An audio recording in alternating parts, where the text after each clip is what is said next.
c'era la cooperativa del Cambia, tu hai partecipato. Noi eravamo in casa perché papà ha avuto la trombose e non andavamo, è venuto Tito Gobbi, Maria Caniglia.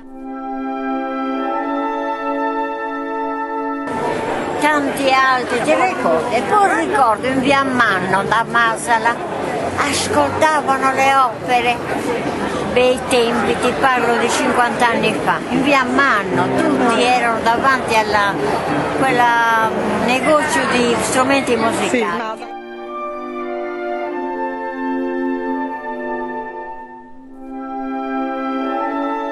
Te lo ricordo, l'opera era in diretta alla radio, è in grande melomane mio papà.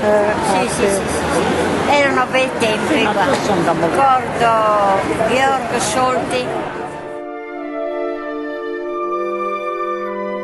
e Maria Giulini e poi aspetta quell'altro grande, Giorgio Pretre. Volte sono venuta a memorare. tu hai anche le firme loro, no? E come? Una volta si poteva entrare, avvicinavi il direttore d'orchestra. A Giorgio Prete gli avevo detto, la mano destra c'ha la bacchetta e la sinistra non oso dire, la mano sinistra.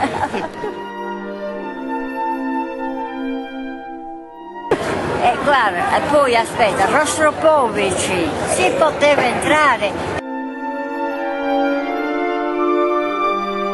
Eravamo con Maestro Biscardi che mi lasciava entrare.